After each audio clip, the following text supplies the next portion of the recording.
a state. Where did Indira Gandhi go? Indira Gandhi went to Chikmagalur, went to Beda. What is the safe seat for Karnataka Congress in Karnataka? No, safe seat. I have no doubt that there could be potentially safe seats, including potentially Chikmagalur. But so look at the projected vote share and seat share of the South, because Rahul, I think it shows the exact opposite of the North. The vote share in the South, as per the Mood of the Nation poll, NDA 23%, India 41%, others 36%. How does it add up in seats? NDA 27. That's just a small dip from last time. Remember, BJP got 29 out of 130. India 76. Slight up because of Telangana, others 29. But basically, you really have two Indias politically. You have the BJP dominant in North India, and you have India Alliance doing very well in South India. So whether we like it or not, there is a South-North political divide in this country. What implications that will have with delimitation is going to be a big question in a couple of years from now. Couple of years from now. At this moment, we are focusing on what is the mood of the nation. Welcome back. You're with us on the India Today Mood of the Nation opinion poll. The results of this poll are already buzzing and trending in every state, from Andhra Pradesh to Telangana to Uttar Pradesh. Wherever we are going, a mini tsunami on social media, lots of posts being viral, exchanged. So that's good buzz to have. We now want to come to Rajdeep's home state of Maharashtra. He's already itching, getting out of his chair, all set to get you what should be quite shocking. No matter what you're thinking is happening, I think you'll be shocked by what Rajdeep's about to show you. Rajdeep. We've gone to the north, we've gone to the south. But the best part of the country is when you're a West Indian. So I'm going to go as a West Indian, I've got to go to Maharashtra. And whoever thought Maharashtra would be one of the states which would see so much of chaos and instability in the last 5 years? We've had 3 chief ministers and plenty more in that state. What is the mood of the nation showing for Maharashtra, a state that will have both LoK Sabha and later in the year Vidhan Sabha? NDA 40%. NDA 40%. So that's the BJP and the Shiv Sena, into brackets Shinde. India 45%, which is 5% higher. 40 plays 45%, others 15. And 45 is NCP, Uddhav Sena, as well as the Congress party. So 5% edge in Maharashtra to the Maharashtra Vikas Aghadi. The opposition, the best news coming for the opposition after Kerala and Telangana is here in Maharashtra. This could be another big surprise, therefore. How is it projected into seats? What is Yashwant Deshmukh C voter poll saying for Maharashtra? 26 out of 48 for the India Alliance. 26 out of 48. A huge jump, because the NDA, which won 42 out of 48 last time, is down to 22. So if there's one state where the NDA is taking a big hit as per this poll compared to 2019, it's Maharashtra. And that perhaps explains all that's been happening in that state. Breakup of the Shiv Sena, breakup of the NCP, because Rahul, clearly here too the BJP knew this was the one state they were in trouble, which is why they have slightly narrowed the gap, but they're still behind here. Yashwant, are you sure about your numbers for Maharashtra? Because they've taken a large part of the NCP, they've taken a large part of the Shiv Sena. If this is where things are at the end, then no matter what happens in this LoK Sabha election in the Assembly, the BJP and what they have is going to face a very tough time. Why are we ending up with these numbers in your poll? Rahul, out of the 140 crore people in India, is any damn person sure about Maharashtra as on today? I mean, let's be honest. People are confused, not just because of the previous mandate, the current mandate, people going here, people going there, parties being split, and now the symbols are with the people who did not form the party and with somebody else. So having said that, it's a maha mess. It's a maha mess. It's not Maharashtra, it's maha mess at this point of time. And let me do a health warning as well on these numbers. Number one, on the voting intent, we have been asking for individual party and leader, Rahul. Which party or leader you are going to vote for, and then we have summed it up like, Uddhav Thackeray plus Sharad Pawar plus Congress and Shinde plus Ajit Pawar plus BJP. But what we do not know here, who is contesting from which seat and who is going to contest against that person from which seat, which party. What I can see Wherever the BJP tickets would be there, they would be sweeping like anything. Wherever the Ajit Pawar ticket and Shinde Sena ticket would be there, I doubt they will be sweeping in the same way. So the weakest link is on the both sides. On the Maharashtra Vikas Aghadi side, the weakest link apparently is the Uddhav Thackeray Sena, followed by Sharad Pawar, and followed by Congress, and then the Sharad Pawar. So we don't know out of these 3 and 3 which permutation and combination is contesting whom on which seat. Unless we are sure of that, I think this is more of an. Since this is your home state, Rajdeep, here's the concern that I have, just purely academically, right? Which is that will votes get transferred? In a poll, it's very difficult to capture that. But once you know, okay, it's GVL versus Rashid, then the equations change, exactly right? The point. Yeah. So right now, you don't know that. You're building this scenario on the basis of what respondents are telling you, but the respondent also doesn't know who's against I will quickly tell you two contradictions, Rajdeep, before you say. I cannot see Uddhav Thackeray voter voting for a Congress or the NCP candidate. Similarly, I cannot see a BJP core voter voting for Ajit Pawar candidate. So there are contradictions. I'll give you 2 quick points before you come. One, the fact is that this is an interesting state this year because you've got LoK Sabha followed by Vidhan Sabha 4 months later. And speaking to a number of Maharashtra politicians, they believe the stakes for themselves are much higher in the Vidhan Sabha. So you'll find a number, the Vidhan Sabhas which will be very competitive, seat by seat, and a lot of what Yashwant says will play out there.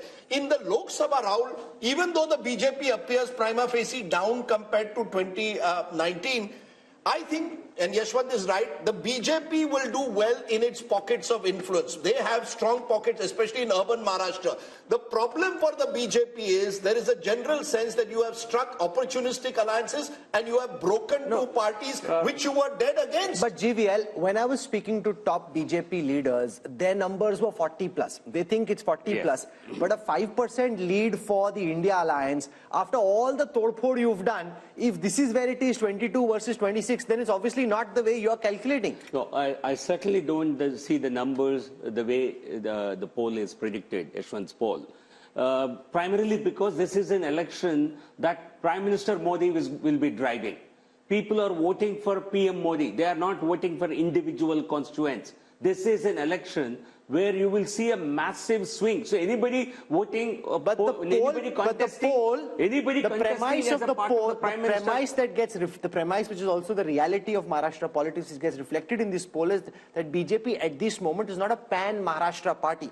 Modi might be a pan-Maharashtra phenomenon. BJP per se is not a pan-Maharashtra political party. Even in states, Haryana, was Haryana a BJP state until 2014? Okay. Did BJP ever win a couple of seats in Haryana? No. But once Modi is on the scene, Prime Minister Modi ji, he is one who will drive the entire vote. Please give me the popularity ratings because that will give me an indication. Can I just explain? If you have those numbers. No, look, last time the BJP contested 25 seats, the Shiv Sena 23. And the BJP and Shiv Sena did extremely well, winning 42. Now what's going to happen is the BJP is going to put pressure on both the Shinde Sena and the NCP Ajit Pawar group to contest less. And the BJP will look to contest at least 30 and divide it. The Ajit Pawar's party is happy not to contest LoK Sabha. Their energies are on Vidhan Sabha. Similarly with Shinde Sena. So that might actually mean the BJP could contest more in the LoK Sabha. I think the worry is that there is genuine anger against the way governments have been broken, fallen on all sides, towards all politicians.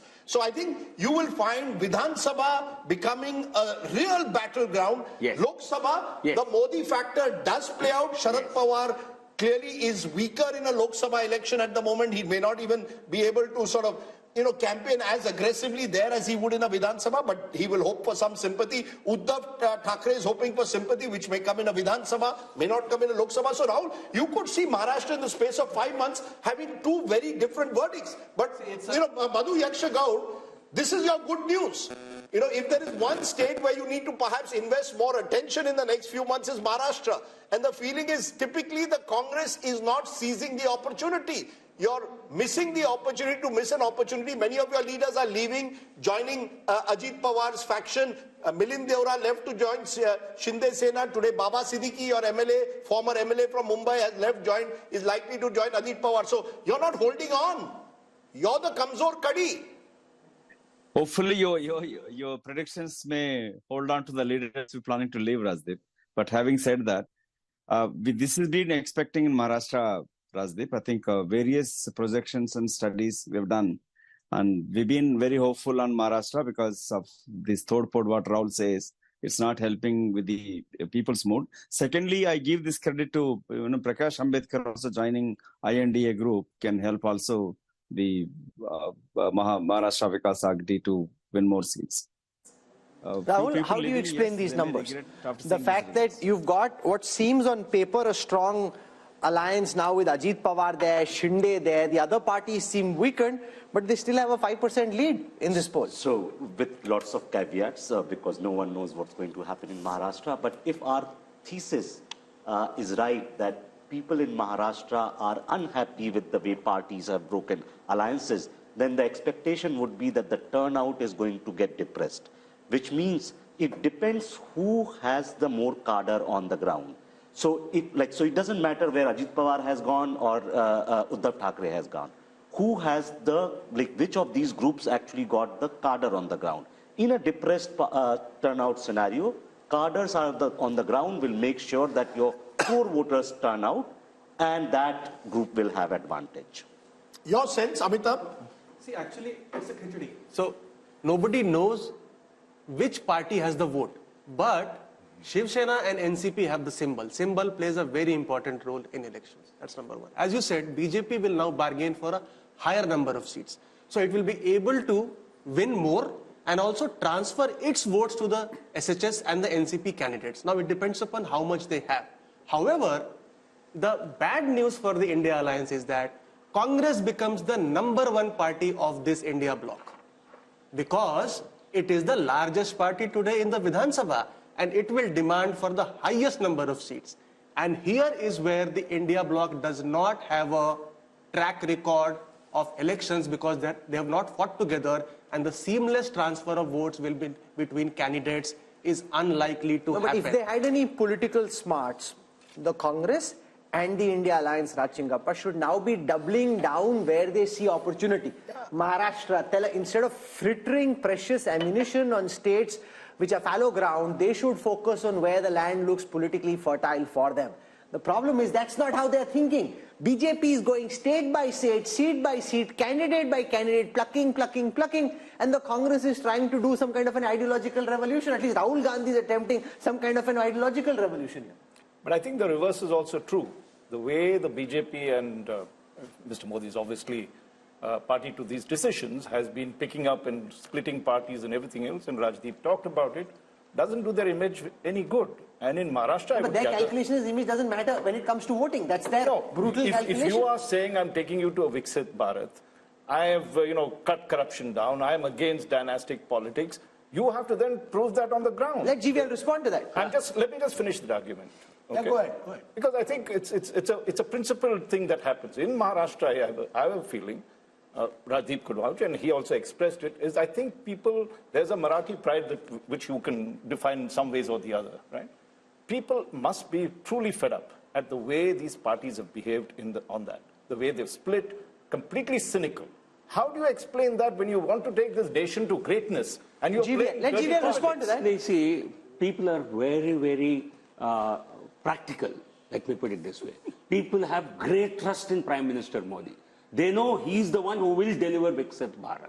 And if he does not have the strength in a particular state to sweep that state, let him galvanize, get that support, because we want him to win. The people want him to win.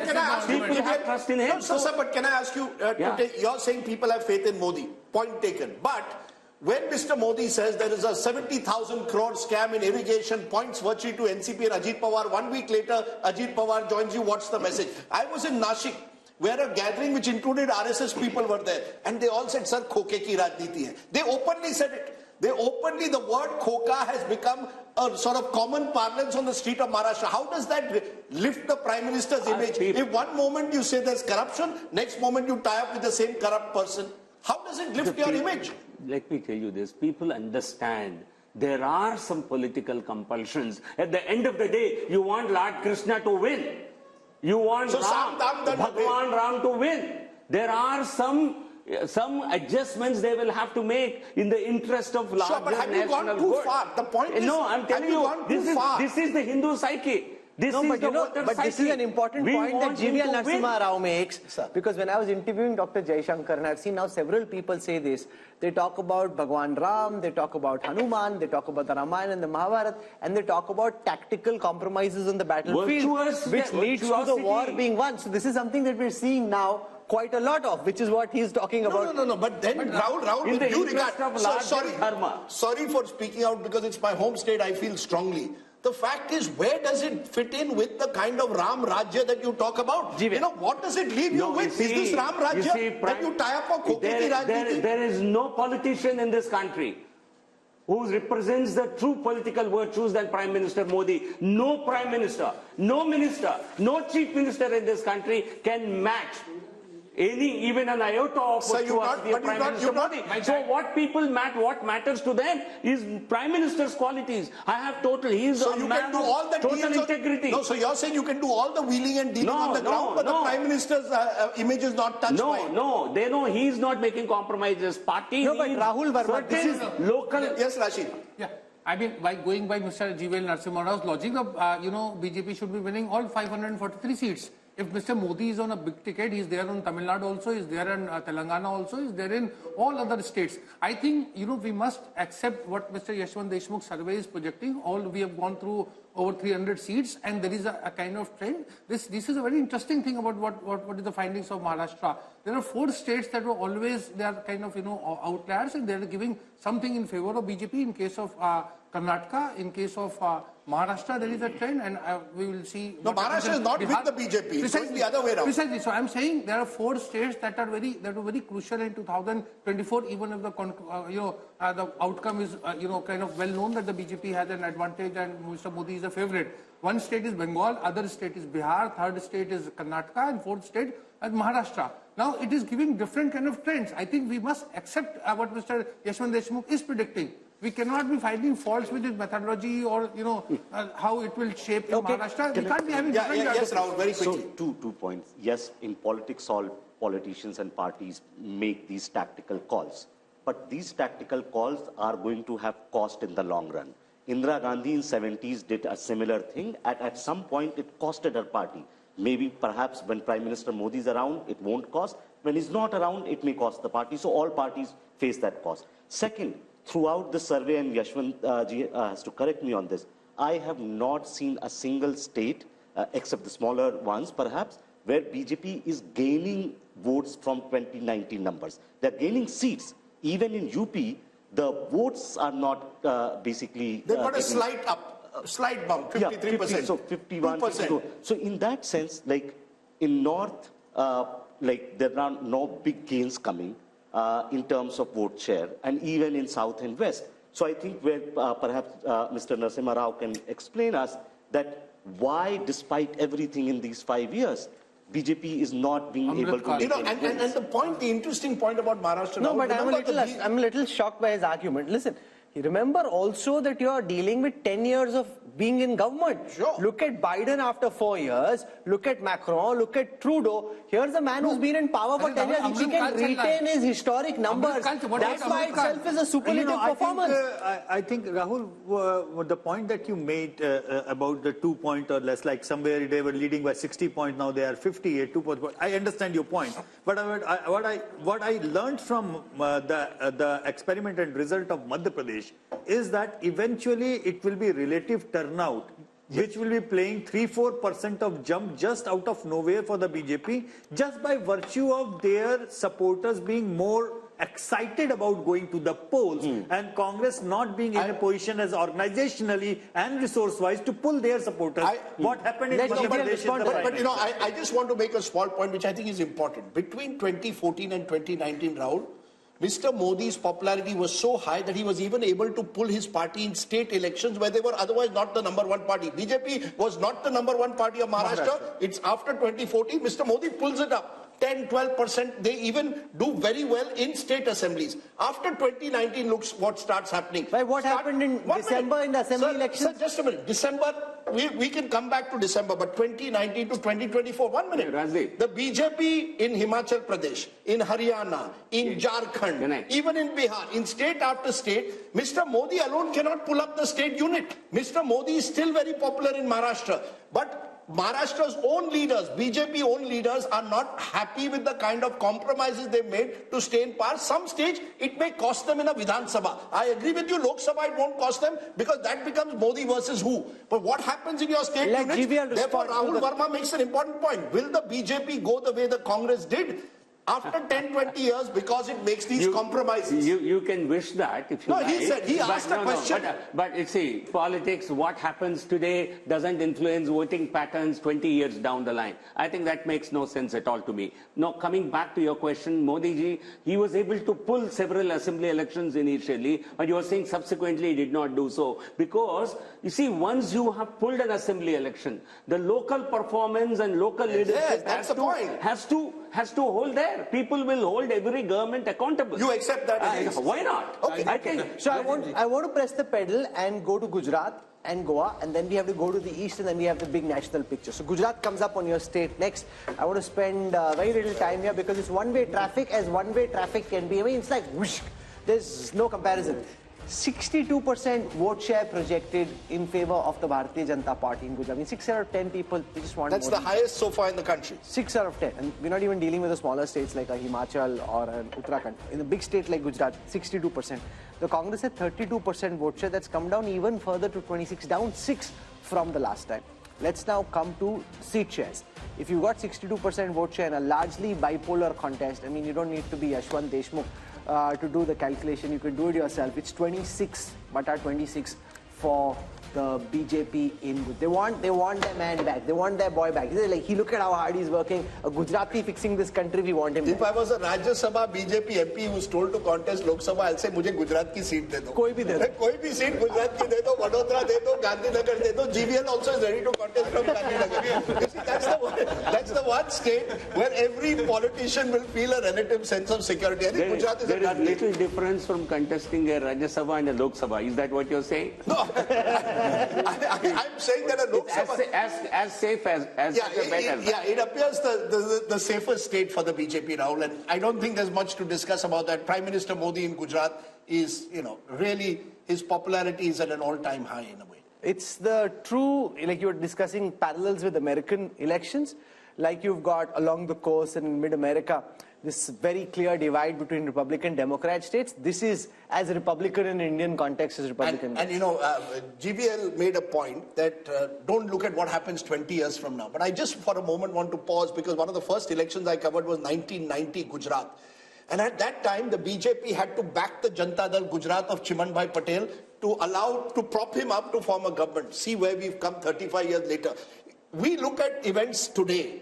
If you make mistakes today, you pay a price for it 20 years from now. That decision of the way the Janata Dal Gujarat was eventually, the Congress propped it up for a while, destroyed the Congress in the long term in Gujarat. The Congress replaced a chief minister who had 150 seats in Madhav Singh Solanki. Can you imagine? Right, one of BJP the very replaced Shivraj Singh Chauhan. No, but 150 seats, BJP replaced Shivraj Singh Chauhan with Modi as the dominant figure.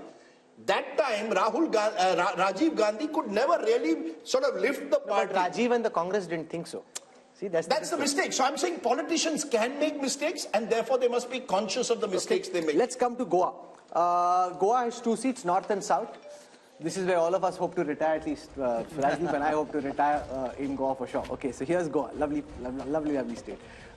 2 seats, 1 each is the calculation, north and south. 1 seat split between north and south. North is clearly to the BJP. I'm presuming Yashwant south is giving because north. there are more Christians over there. The south, interestingly, if the AAP Congress alliance works perfectly, and it has to work perfectly, it has half a chance. I still believe that the BJP will be very much in the race, even in the south. Percentage of Christians has gone down. One of the stories of our times, Christian population in Goa at the start of this century used to be 30% plus. It's now just over 20% and declining. So you actually, even in South Goa, will find it not so easy. Only a perfect Congress-AAP alliance and no other third party like the Goa Revolutionary Party coming in gives them half a chance. I still believe advantage BJP in Goa in both the seats. That's the nature of Goa as well.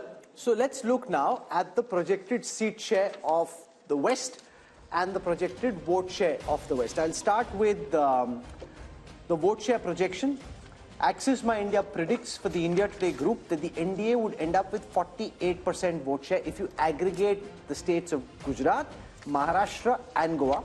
The India Alliance at 38, a 10% gap here for the NDA. Converted into seats, the NDA is at 51, the India Alliance at 27, and why it seems that this is not as one way as the North is because Maharashtra is sticking out as the one state where the BJP's dominance is not quite what the BJP top leadership would like to believe. But look at the story, Rahul, the northwest monsoon. 154 in the north, 51 in the west. You're almost home and dry. Between the two, you're slightly below where you were in 2019. There you won 230 plus. You're slightly below because of Maharashtra in particular, but you're still almost there. 400 पार कैसे होगा? 400 पार we haven't come to the east. We haven't come to the east. We haven't shown the big picture there. So that's just we're halfway through this show. So we'll slip into a break. When we come back, we'll show you what's happening in the east of India, and then there is the big national picture. Stay with us.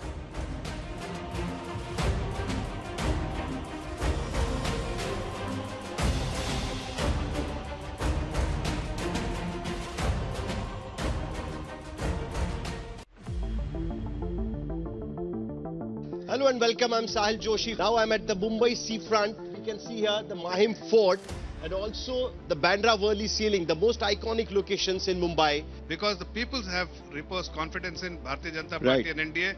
And Eknath Ji Shinde has done what the people wanted.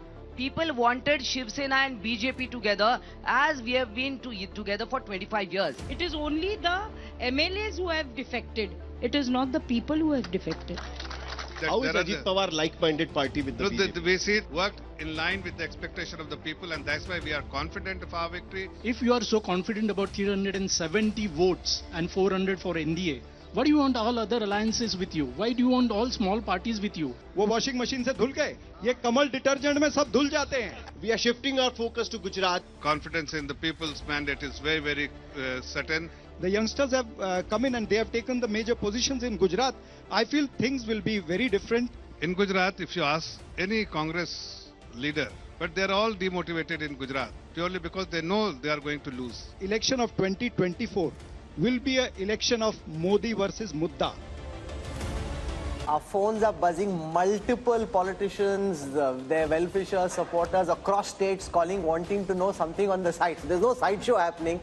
If you want to know what the numbers are, stay tuned to our coverage on India Today as we take you through state by state, region by region, and then finally the national big picture. We want to come to the fascinating state of Bihar, where Nitish Kumar's U-turn has made things very topsy-turvy and very exciting, which is also why the Mood of the Nation poll had to do extra polling to be able to capture what's happening in Bihar. On your screen right now are the vote share numbers for Bihar first. 53% is what they had in the last LoK Sabha elections. They're projected to be at 52, but there is, on the surface, it seems not much has changed, but so much has changed internally because the JDU, which was earlier with the India Alliance, has now jumped over, which is what kind of keeps the BJP-led India Alliance where it was. The India Alliance was at 31%. That's expected to go up to 38%. Let's see how this converts into seats. For the first time now, on your screen, the Bihar projections on the 40 seats of Bihar. Yashwant Deshmukh and his team at C-Vota are predicting that the NDA could end up at 32. Remember, apart from Kishanganj, they had 39 out of 40 seats the last time. They're expected to come down 7 this time round. The India Alliance, which had only 1, expected to go up to 8. So just imagine, Rajdeep, if Janata Dal United was actually here, BJP was staring at bigger losses in the orange column, and the India Alliance was looking at bigger gains, which is what explains that somersault. You know, the fascinating aspect is that when you went to Uttar Pradesh, the BJP is holding its own. The moment you've gone into neighboring Bihar, even though the BJP has now struck an alliance with Nitish Kumar, gone back to its own party, it's down compared to 2019. In fact, if you look at the BJP overall, except for Uttar Pradesh, none of the major states are seeing a major jump for the BJP. In Bihar, so that's what makes Bihar very interesting. No, but because this happened so close to your poll, does your polling account for the full impact of Nitish coming back to the BJP? Not really. I mean, because we had to do a snap poll and see what kind of impact it was. We could sense two major things. Number one, yes, there is almost like 8% arithmetic jump, you know, from the India faction to the NDA, just by moving JDU supporters to this side to that side. Which could also mean that Nitish is now worth only 8%. Yeah, exactly. This is one of the points, which is like, instead of 16% which he polled in 2014, his core vote looks like more like a 8% kind of thing. Number one.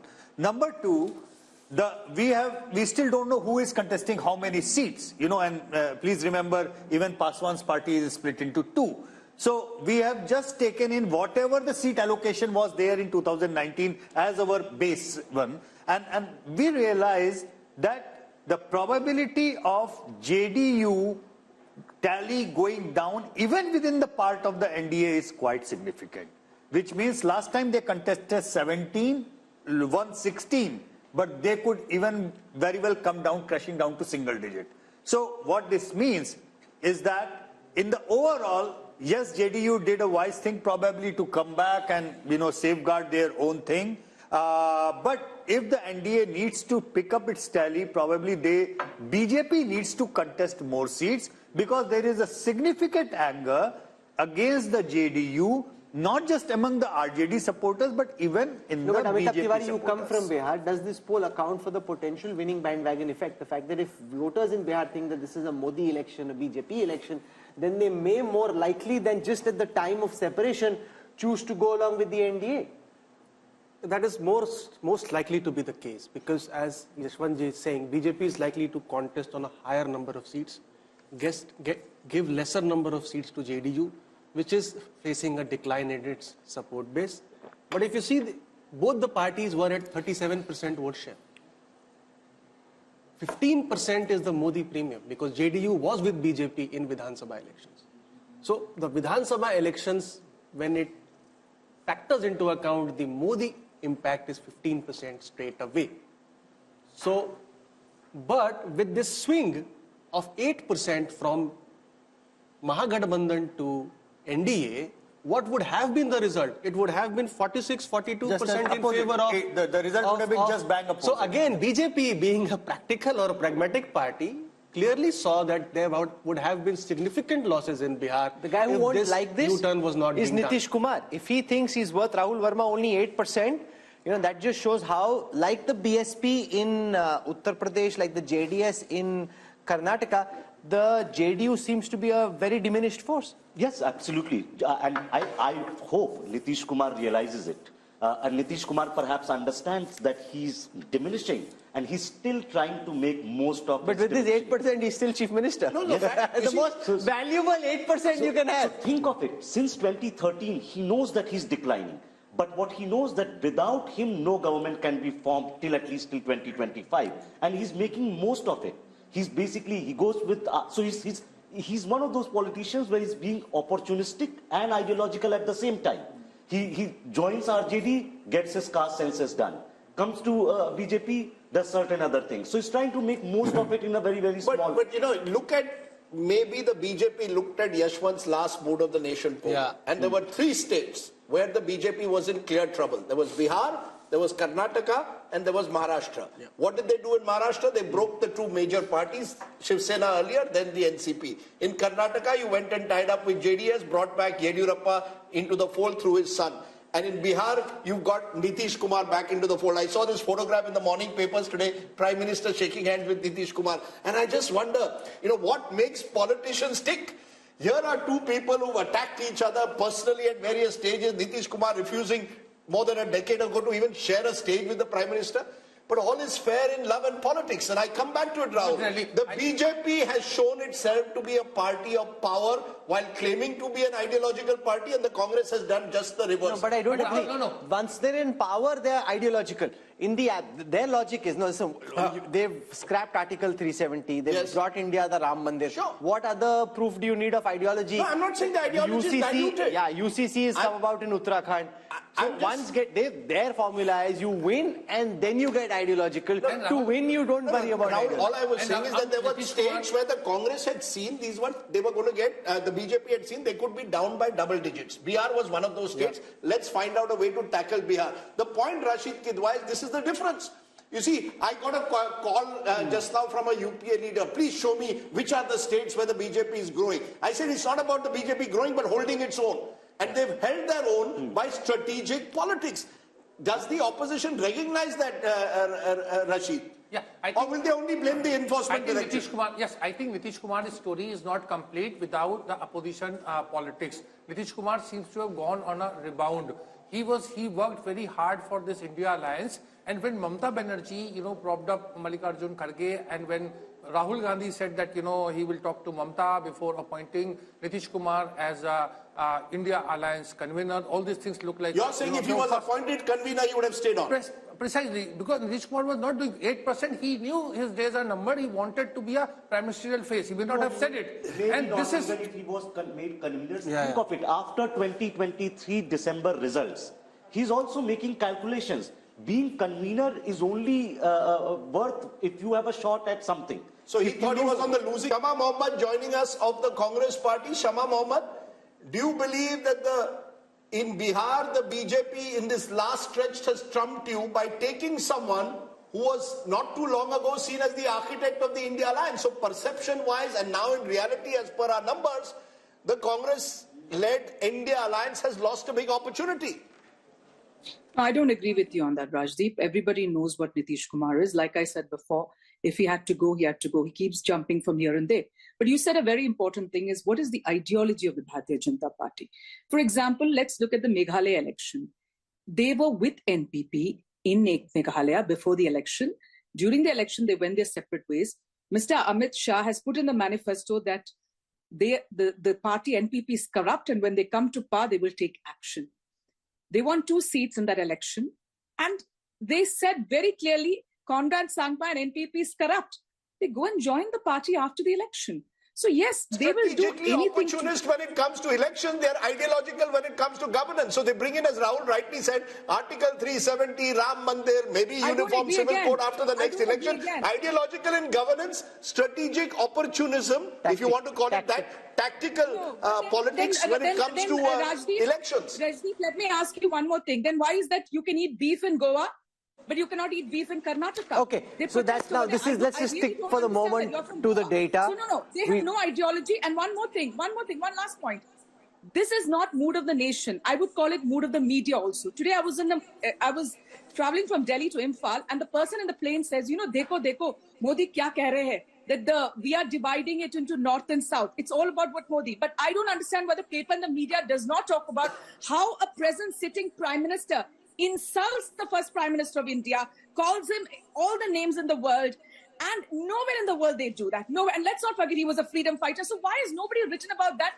How the present prime minister keeps insulting a freedom fighter, the first prime minister of India. And see, you have to understand, people get carried away with what media is doing. Before 2014, we were questioned 100 times. I fail to understand why the present government is not. You could write an article on why beef is allowed in Goa, but not in Karnataka. West Bengal, another big state where the battleground is going to be tough. Let's take a look at the vote share first. Remember, the BJP did very well in Bengal, the breakthrough election of 2019. Now, in vote share, NDA 40%, holding its own. The Trinamool Congress 43.5%. Here we've separated the TMC from the rest of the India alliance because it's likely Congress and left will contest together. That's others 7.3. So Trinamool Congress 43.5, others including Congress and left 7.3, NDA 40. How does this translate into seats? BJP 19. They won 18 last time, 19 this time. They will be happy that they are holding their own in Bengal. TMC 22, down 1.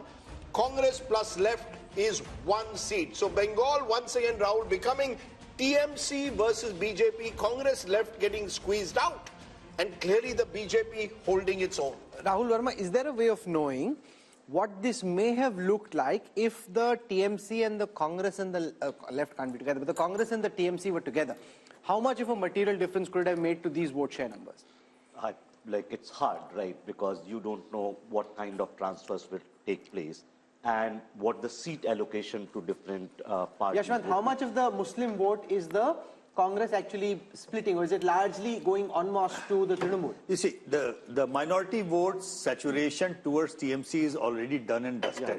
So I don't think there is anything from the minority vote perspective left much to whatever the 8 to 10% vote that left in the Congress. But you're picking up still. How much vote are you picking up for the Congress? You see, they together they are polling at about 4 to 5% each in that way.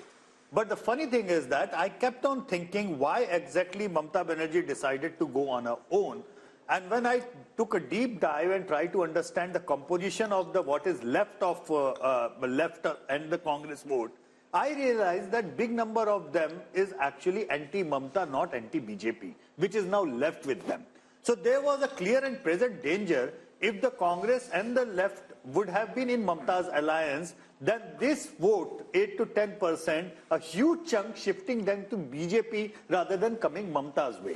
So with one caveat, you know, the left definitely had to be on the other side. Mamta was very clear. She needed a three-cornered race. Left voter needed to split the anti-Mamta vote. The Congress voter is more interesting, especially in areas like Malda, which the BJP, you know, did very well last time. There, the Muslim consolidation. And she saw it in a by-election which she lost last year, which troubled her because suddenly the Muslim vote was drifting towards the Congress. So in 4 to 5 seats, I think it could make a difference, but 4 to 5. So these numbers could have changed by 4 to 5 if even now the Congress ties up with the left. That's about also, it, not more than that. Look into the statement and look into the body language of Adhir and everybody else within the Congress rank and file. The way their campaign has been, it looks more of anti-Mamta, less of anti-Modi. So they are holding on to whatever they have. They are understanding there is a huge chunk of their vote which is primarily anti-Mamta rather than But I will make again one caveat. Adhir Chaudhary is worried about Adhir Chaudhary. Adhir Chaudhary wants to win his own seat. It's not about a Bengal strategy. If there was and this is where the India Alliance gets it horribly wrong. Do you have a strategy for Bengal or do individual leaders dictate terms to you as to how you do it? We must remember, Mamta Banerjee has not left India Alliance. So this is the part of tacit understanding also. The left Congress alliance just to prevent the extra BJP getting extra. Oh, come on, there is no tacit alliance when Adhir Ranjan Chaudhary comes every week to Kolkata and attacks you in personal terms. There's no tacit alliance between Adhir and Mamta. No. Let's be very clear. So is he a Trojan horse? No, it's not about Trojan horse. Mamta is also doing a lot of poaching. By the way, sure. She is, but the point is, one-way street. No, the India Alliance should have decided, this is Mamta's point, who's going to drive your alliance in Bengal? Is Adhir Ranjan Chaudhary going to decide it or am I going to decide it? Congress got 0 seats in a Vidhan Sabha election just a couple of years ago. Can Adhir Ranjan Chaudhary, simply to protect his own seat, sort of dictate terms to Mamta? It won't happen. I think the India Alliance has singularly failed to have any chemistry on the ground, which is why Shama Mohammed respond to that. It's a notional loss of, I agree with Rajdeep ji. Congress should have formed an alliance with TMC. There would have been a vote transfer because Congress vote is also anti-BJP vote. It would have transferred to TMC and they could have won 5 to 6 seats extra. So it's a notional loss and it's an optical loss also because it sends a wrong message to the entire Absolutely. Shama Mohammed, you want to respond? Yeah, I agree that we should be with Mamta Banerjee in West Bengal because we are supposed to be gaining there with her. There's a different story in Kerala because here in Kerala, we are the principal opposition. Let's understand that. We have, the UDF has 19 out of the 20 LoK Sabha seats and we've got more than 30 seats in the assembly also. So we are the principal opposition. Whereas in West Bengal, from 44 to 0, we have come out, So I, being from Kerala, believe that it is more important to be with TMC than to be with the left. Okay. Sanju Verma now joins us. Sanju, it's been a good showing in the north, not so good showing in the south, strong showing in the west, and in West Bengal, which we're talking about right now, it seems that the BJP is roughly where it was. My understanding on the basis of multiple conversations are the BJP's own polls are showing them 25 plus. This poll seems to suggest that they're not quite there. Our data seems to suggest that the BJP could end up at 19, which is just one more than what they had last time. Rahul and Rajdeep, first and foremost, I just have this to say.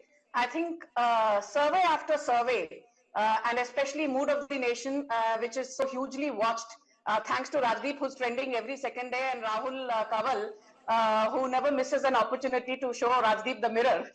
Be that as it may, I just have this to say. We are not the India Alliance where you are going to create divisions. On a lighter note, Sanju ji, no divisions. On a lighter note, ये BJP की अच्छी strategy है, divide and rule. You are trending every day. थोड़ा शांत हो जाओ. Learn to be gracious when I'm giving you a compliment, albeit a left-handed one. Anyway, now coming to the more serious point. I remember I've been on a zillion debates on these surveys that have been carried out in the last 12 or 24 odd months. And everybody after the West Bengal Assembly elections of 2021, don't forget in LoK Sabha 2019, from West Bengal we got 18 seats, 1-8 with a 41% vote share. But come West Bengal Assembly elections 2021, while we improved our tally from 3 seats to 77, which was a 2400% plus jump, our vote share fell from 41% in LoK Sabha 2019 from West Bengal to 38%. And what did political pundits say? अरे भाई 3% का vote share की गिरावट हो गई है बंगाल में. The magic that happened in LoK Sabha 2019 of getting 18 seats, that is not going to happen in LoK Sabha 2024 if Assembly elections 2021 are an indication to go by. Okay. My limited point is, if we are actually improving on our last tally of 18 seats and increasing that to 19 seats, I think the actual result may surprise you on the positive. I won't be surprised if we are able to mentioned trends. 25. I actually just went to social media to check the trends, and the first trend, the top trend nationally at this moment is Mood of the Nation. So Mood of the Nation is the top trend. So well done, everyone. You guys are clearly doing a good job, and at least the audiences are plugged in and watching, which is fantastic. So thank you. That means a lot. Okay, let's run through all the other states of the East, starting with Jharkhand, where much has been happening. Chief Minister Hemant Soren arrested a few days ago. How is it playing out in the polls as per Yashwant's Mood of the Nation? 2024 projection, NDA 56% up 1. India Alliance 30% down 5, others 14. In terms of seats, NDA 12, India 2, same as 2019. Rahul, next is Chhattisgarh. Let's come now to Chhattisgarh. In Chhattisgarh, India Today C-Vote are projecting that the BJP's vote share will go up from 51 to 54. They won the recent assembly elections, and on the back of that, their vote share is actually going up. The Congress's vote share was at 41 in the last elections. That could now come down 3% to 38. When converted into seats, the Congress had 2 seats last time round. That could come down to 1. The BJP had 9 seats last time round. That could go to 10. So Chhattisgarh, the BJP doing well and holding on to its gains from the last election. That's right. The honeymoon effect clearly there in Chhattisgarh. Let's turn to a state which is again fascinating because there will be LoK Sabha and Vidhan Sabha in the state of Odisha. 2024 projection, NDA 40% vote share, that's +2. India 12%. Naveen Patnaik's BJD at 41%, down 2%. How is this all translating into seats? Virtually again a repeat of what we are seeing in 2019. In fact, a slight jump for the BJP, 10 seats up 2. The India Alliance, mainly the Congress there, is getting 0, down 1. And the Biju Janata Dal 11, down 1. So clearly again, all these states are almost repeating 2019. In fact, state after state, Rahul, if you look at the map of India, in many of the states, it's a repeat of 2019. Is there a way of looking at these numbers, Yashwant, and giving our viewers some insights into what may happen in an assembly context in Odisha? Because like Andhra, Odisha too polls at the same time? Odisha, there is a very clear split vote. There is an upswing for the BJP as far as the LoK Sabha voting is concerned. But as far as the assembly voting is concerned, it is clearly the Naveen Patnaik BJD way. Assam. Assam, let's look at the seat shares for Assam. Last time the BJP had 9 seats, that could go up to 12. Remember, Assam has 14 seats. The Congress and the AIUDF was at 3. That could now come down to 2. That's down 1. So Assam, BJP consolidating its leads and gains. Let's now look at the overall East seat share. If you look at the 153 seats, and if I look at the vote shares, 47% of the vote for the NDA, 37% for the India Alliance. When converted into seats, in the east of India, 103 seats for the NDA, 38 for the India Alliance, 12 for the others. And I think this is a story. You know, while we focused a lot on the BJP's dominance in North India, its dominance in Western India, it is in the east that the sun is rising. The lotus is beginning to bloom, particularly when you include a Bihar and the northeast. I'm presuming Yashwant's included all the states of the northeast, the Manipurs, the Nagaland. No, so we will spend time on each of the northeastern states, just so that people know. We're going to go into a break, show you the national big picture, but we're going to spend time on each of the northeastern states as well. Hello and welcome once again to India Today's Mood of the Nation poll. All the findings in India Today magazine brought to you by C Voter. We've gone state by state over the last 3 hours. We've gone from the north, south, west and east. It's time now to give you the big picture. What would happen if general elections, which are not too far away, were held today? Rahul, take it away. Give us the big numbers. Can Narendra Modi do his hat-trick after all? Will it be 400 par? Rahul. This is the moment all of you have been waiting for. No Indian Prime Minister since Pandit Jawaharlal Nehru has won thrice over in 3 successive elections. If elections were held today, does the NDA reach 400 par as they'd like to believe? Is the BJP achieving its mission 370? We've seen the talk. Let's see the numbers. The NDA alliance projected to bag 45% of the vote share, which is what the NDA alliance had in the last election as well. The India alliance expected to bag 38% of the national vote share, which is 11% more than the last time, but that's also because last time it was UPA, this time it is the India Alliance. So parties like the Trinamool, at this moment, this could change soon after our broadcast, but at this moment officially they are part of the India Alliance, which is why as a national aggregate their vote share is up 11%. The others from 28% are now coming down to 17%, down 11. That's as far as the alliance-wise vote share is concerned, where there is a very clear gap of 7 percentage points between the NDA and the India Alliance. Let's take a look at how this converts into seats. 400 par is Prime Minister Modi's war cry. They're heading there, but not there yet. 335 is the current projection by C Voter for the India Today group for this Mood of the Nation opinion poll, the last MOTN before the LoK Sabha elections. 335, way short of 400 at this moment. This is 18 down from the last election. So if you take all the allies together, they had 18 more last time. They're down at 335 at this moment. The India Alliance is at 166. That's 75 seats more than the last time. The others are at 42, 57 down, but that's an apples and oranges comparison because some of the parties which were in the others have now moved to the India Alliance. The big story though is that the NDA is set to come back to power quite comfortably. See, you want to hit 4 centuries in one match, you're hitting 3.5 centuries just yet. And remember, Rajdeep, there's also the fact that once this message goes out that Prime Minister Modi is comfortably placed, then a lot of people may decide, "Arey, vote kya waste karna isi ko do," because if he's coming back. So that ultimately could also come into play. You know, there seems to be, Rahul, an inevitability about the outcome. I think this is one of those strange or rare elections where it almost seems, at least when you speak to political observers, and politicians that the outcome is known. It's a question of where does the NDA, BJP-led NDA end up? Where does the BJP end up? These numbers are showing the BJP is roughly just around where it was in 2019. The NDA is marginally down, but as you said, there could be a bump it could get in the next 2 months because if it campaigns hard and the BJP is known to do that. Plus, could it get more allies? Remember, all of this is before the possibility of a Chandrababu Naidu or an Akali Dal joining in. All of that could take the BJP above 350. I know that there is all this buzz about 400 par. That perhaps will require the perfect storm. But the BJP has set the base. I think what this Mood of the Nation poll shows, people want Mr. Modi back. The majority seem to want Mr. Modi back for a third term in the first past the post system.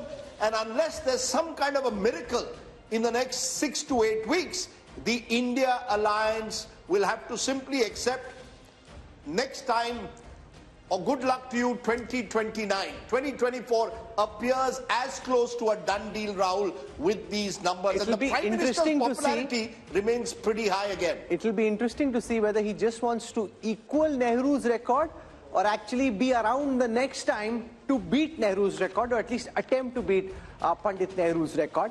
Let's take you through how the party-wise vote share and seat share would stack up. We looked at the alliance-wise numbers. Let's now look at the party-wise numbers. The Bharatiya Janata Party had 37% of the vote in the last election. That is expected to go up by a massive 3%. I'm saying massive because in a national context, for one party to be able to increase its vote share by 3%, that is a very significant achievement. The Congress had 20% of the vote share last time. See voters predicting at this moment that that could come down to 19, just a dip of 1. Others were at 43, they could be at 41. The big story there, though, is that the Bharatiya Janata Party, which in the last elections was standing at 37% vote share, could go up a massive 3% to 40. You know, Rahul, there are two big stories. One is the BJP story, the possibility, as you said, that Prime Minister Modi will emulate what Nehru did, win 3 consecutive elections. The other story is the Congress party, losing 3 consecutive elections and its vote share not changing. I keep repeating, there's one figure that stands out for me, Rahul. The BJP got around 7.5 crore votes in 2009. It went up by a whopping 200% to over nearly 22 crores by 2019 in a decade. The Congress vote has remained relatively static at 11 crores. So while we are looking at the BJP and the big picture of Mr. Modi winning his hat-trick, we've got to also look at the Congress party. And I think somewhere there are but two it's not stories static. there. If the pie is growing up and your portion, say you're actually declining very badly. So you're not static. See, you're declining. Your vote share is remaining static. For a moment, and before we kickstart our discussion, let's take you through how this stacks up in terms of seats. We've looked at the vote share numbers. Let's take a look at how many seats each of these parties is projected to bag. The BJP, remember, had a 303 rifle that they were firing last time. This time it's 304. So it's not Mission 370. That's his rallying war cry. They're not there yet. 304 is where they stand. 71 is where the Congress stands, which is up 19 from the last time. Remember, there are gains in states like Telangana, which are helping the Congress do better than it did last time. Others at this moment are at 168, down 20. So that's where it stands. Prime Minister Modi very comfortably placed to be PM once more, which is why Rajchingappa and his team are saying it's get set for a hat-trick. Raj, you want to give us what your headline is? What is it hat-trick? Is it the Modi momentum? What is it? It is set for a hat-trick. So is it about Modi? Is it about the BJP? How do you see it? I see your cover has Mr. Modi imperiously walking down. So we're calling it heading for a hat-trick. But let's, just for a moment look at the figures that are there. Yes. I mean, it's commendable that Mr. Modi, in his 10th year, is able to deliver the kind of numbers to the BJP and the NDA. And look at the term that he does it. In the second term, I mean, every world leader was under pressure, put on the mat. There was a once-in-a-century pandemic that was there. You had a complete collapse of the economy. You had the Chinese intrusion coming in. You had 2 wars. the Gaza and Ukraine war that pushed up inflation. Everything that could go wrong goes wrong. And yet, when we see at the end of 10 years, Mr. Modi is not only shining, but is up there in the league of greatness, possibly statesmanship that is happening. So I think we have to give him credit for what is it. Now, whether he's going to beat the record of Nehru, that has to be seen, but the polls indicate that. Whether he will beat the record of Rajiv Gandhi in 1984, that is to be seen, because 400 at the moment from what we took in these last 3 years, 3 or 4 bellwether states, the NDA seems to be holding, but not really catching up to the 370 that Mr. Modi wanted. I think what we will see in the next 2 months, there will be, I believe, because the way it is trending, and I studied what we did in 2014, when Dr. Manmohan Singh was aspiring and the Congress party was aspiring for a third term. If you looked at our Mood of the Nation poll at that time, in January 2014, the Congress was down to 100, and the UPA was down to 122 seats. And the BJP, the trend line was that the NDA and the BJP was going to win it. Here, it's just the opposite. The ruling dispensation is doing it. So I would think that we are going to see a Modi wave, because they can only get better from here. They seem to have equaled what they've done, and we're going to see this huge movement. There are caveats, which... We will come to the caveats in a moment, but is that how you see it? The big takeaway is the BJP has consolidated, holding its own. If anything, Yashwant Deshmukh, it could go up, possibly in the next 2 months, depending on the nature of the campaign, the kind of momentum that you tend to get, that the winner gets a kind of bandwagon effect. Well, bandwagon or not, I've explained the relative turnout thing, which I think will be a very decisive factor, because I believe within the same vote share and sphere, just the higher relative turnout will give BJP extra 2-3 point jump, just by virtue of being able organizationally and resourcefully taking the supporter from their home to the polling booth. Out of that, having said that, you all know that from the seat projection perspective, I am a very, very conservative pollster. For what Raj is indicating, what Amitabh is indicating, probably is, they are poking me that, Yashwant, this is the starting block. And I agree to that, because when I look into the gap of 20% vote share for the BJP, Rajdeep, it's like it is likely to end up a complete sweep in many of the states where marginally I have probability-wise given 2 or 3 seats to the others. So if you look into the 335, it can easily be 350 just by taking into the other sweeping stakes of the BJP. So is there any caveat at all, Rahul Verma? Is there an inevitability of the outcome, as I said, where the question now remains whether the BJP is where Yashwant has pegged them at 303, NDA at 335, or does the BJP go up to 340, 350, NDA 370, 380? Are these the only 2 scenarios you see, or is there a possibility of a 2004 miracle that the opposition is holding on to? In Indian politics, there is always possibility, but the other term I'll use is probability. The probability of this now turning in a reverse direction is very, very low. And see what is happening in some ways, just to sort of like add to what Rahul was saying. PM Nehru in his successive elections, 52, 57, 62, Congress vote share did not improve. What is happening with BJP, 31, 37, and now projected is 40, 4 months ahead or 3 months ahead of election. And given if it's a conservative estimate, BJP being an organizational party can actually pick up more votes. With that kind of vote difference, the seat translation is going to be heavy. And second point, Congress is holding on to its 18% vote share and 70 seats because of its perhaps performance in Telangana and states like that. And we don't know what would conspire in some of these states. If BJP ties up with, say, BRS, Telangana seat tally might change. What happens to the Congress party, Rashid Kidwai? 3 consecutive defeats, 15 years out of power. And while they may get 70 seats as per our poll, that could even come down to 40, 50 if the BJP goes up by 2030. Where does that leave the Congress party? Can it hold together with a third debacle? Yeah. I think, Rajdeep, it may sound a bit odd and bizarre, but the Congress would be very happy to know Yashwant Deshmukh's, finding and mood of the nation that Congress is getting 71 Lok Sabha seats. It will give them a formal position of leader of opposition in the Lok Sabha. Remember, Congress is very easily satisfied party, and that's the one reason why it is going down. On the other side, when Bharat Jodo Yatra, and this is a very big lesson for Rahul Gandhi, when Bharat Jodo Yatra was started in first phase, it was thought that with that yatra, Rahul Gandhi Congress would be able to increase, its vote percentage by 3 to 4%. They were actually hoping for 25%. So it's a very bad news that Congress is not getting vote percentage, no increase in vote percentage. I think individually in states there will be breakaway Congress factions because nobody wants to be in opposition forever. Amitabh, your big takeaway from these numbers, clearly it shows 2 months before the election, perhaps, as I said, more than any other election, a dead certainty as to who the winner is. I can only compare it with January 2019.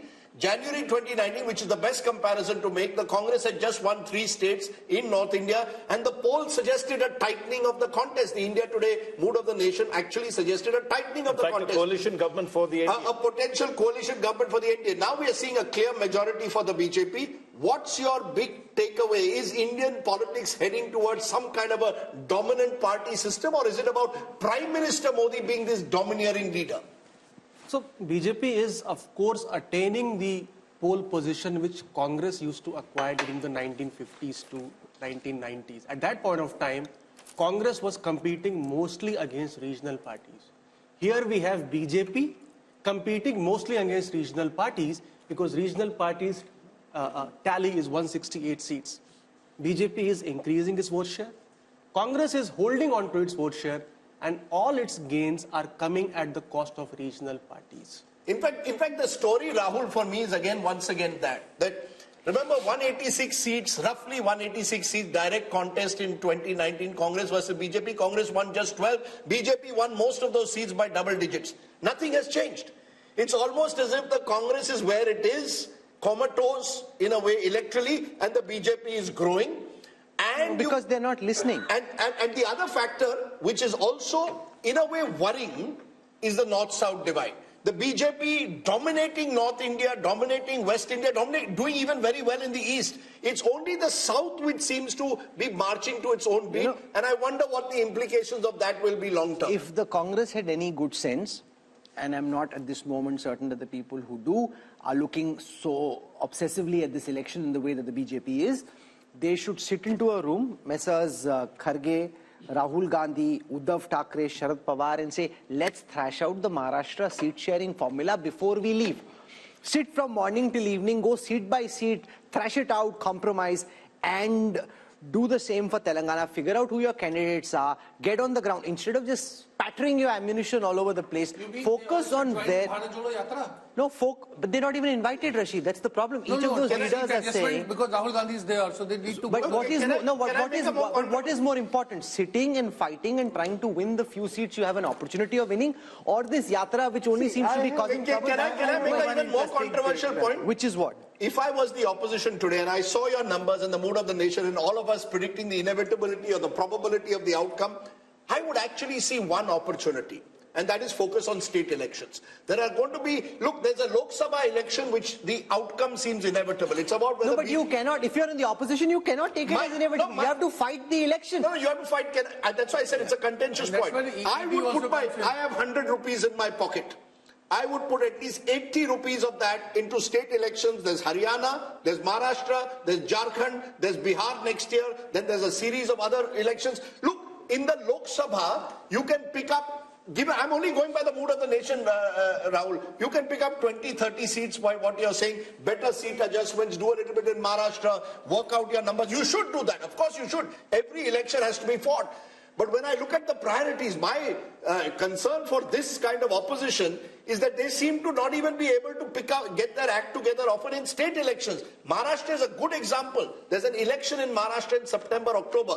You win Maharashtra, you lift the morale. Imagine what happens if you lose LoK Sabha badly and then also you suffer a debacle in Maharashtra and Haryana. Eventually, and don't forget, Karnataka, the government could be on notice given the kind of numbers that we are showing. Telangana, The Congress has a small majority. So, you know, the Congress Mukt Bharat or an opposition Mukt Bharat is in a way a reality if these numbers hold on. I would say focus on state elections, get your act together, and I agree with you. At the moment, you should be sitting across a table, working out seat sharing, working out some kind of plan. I don't see that, which is why I think Yashwant has underestimated the BJP. My numbers are, I did my own polling, 340 plus BJP, 370 plus NDA alliance. I'm not ruling out even a bigger number than that. Yes. That's the way I see it. I believe that the opposition is totally despondent. Rashid Kidwai, are we seeing a phenomena similar to what we saw during the Gujarat Assembly elections, where because of what Rajdeep is saying, because of what others in the opposition seem to be thinking, the opposition just gives up the fight? Like when I traveled through Gujarat in the last Assembly election, the opposition, the Congress wasn't even in the fight. AAP was trying to put up some fight. See, it's a self-perpetuating prophecy. If you don't fight, your opponents do even better. The BJP ended up with 154 out of 182. If the Congress had fought harder on every seat in every region, they may have done better. You give up the fight thinking, you take what Rajdeep is saying seriously, say, because the opposition takes what he's saying very seriously. If they start taking what he's saying seriously and not fighting this LoK Sabha election and preparing for the assembly election, jitna bura pitenge, usse aur pit jayenge. Too late hai, Rahul. Ye sab hota chahiye tha 6 mahine pehle. You see, the biggest problem with this opposition in 2024 is there is no sense of ownership. There is regional parties and there is Congress. When we talk about Congress, there is an official AICC president Mallikarjun Kharge, and there is a Rahul Gandhi who represents the political leadership of the Congress. Now each person. So what does Kharge represent then? He's a Congress president, but he lacks that kind of political leadership. That's what I'm saying. There is no sense of ownership. Not and political leadership, political authority. He's not been given the political authority. Can I just come in at this point? Take a look at the opposition. If, for instance, the Congress, if it had won one state in the north, Madhya Pradesh, where it was, anti-incumbency was clear. So it was so close to actually turning the election. Because if you go back in the year that's there, firstly you win Himachal in December, then you come back and win Karnataka, I'm talking last year. You have the India alliance being formed at that particular point of view. You knew where your battles were. Okay. This is the difference between what the BJP does, which knows that these 3 seats were critical for them to get the momentum to win the LoK Sabha. Easily the story could have turned, and the mistakes the Congress started making. Sanju Verma is with us and Radhika Khera is with us. Sanju Verma, to you first. I hope you've got some laddus and some mithai for Yashwant Deshmukh, Raj Chingappa and everybody else over here, because it seems that the Prime Minister... She won't give me. She won't give you? She won't give me mithai. No, she just said you were doing a great job when you were trending. She should give you mithai also. Now, 304, after 10 years of being in power for the BJP, 335 for the NDA, it seems no matter whether you get to 400 and 370 or not, the outcome of the next election seems to be heavily skewed in your favor. Yeah, Rahul and Rajdeep, there's this famous saying by Norman Vincent, if you shoot for the moon, you will at least land among the stars. So whether it's 370 or 400 or 335, what have you. Point number 1, BJP is romping home with a massive majority all on its own. Point number 2, I remember that famous interview with Prashant Kishore a few days back, where Rajdeep kept asking him, what is the secret sauce around brand Modi? So I have something to say to the Congress. हम तो जीतेंगे ही, पर कांग्रेस के जो समर्थक हैं, ये ध्यान से सुनिए. जो जानकर भी अनजान बना रहे, उसे दर्द क्या बताना? जो जानकर भी अनजान बना रहे, उसे दर्द क्या बताना? अभी मगरूर है वो, खुद में उन्हें क्यों होश में लाना? अभी मगरूर है वो खुद में, उन्हें क्यों होश में लाना? एहसास तब होगा उन्हें जब छोड़कर जाऊंगा. एहसास तब होगा उन्हें जब छोड़कर जाऊंगा. फिर नहीं होगा मुमकिन मेरा लौट कर आना. फिर नहीं होगा मुमकिन मेरा लौट कर आना. The voters have time and again. कौन छोड़ के जा रहा है?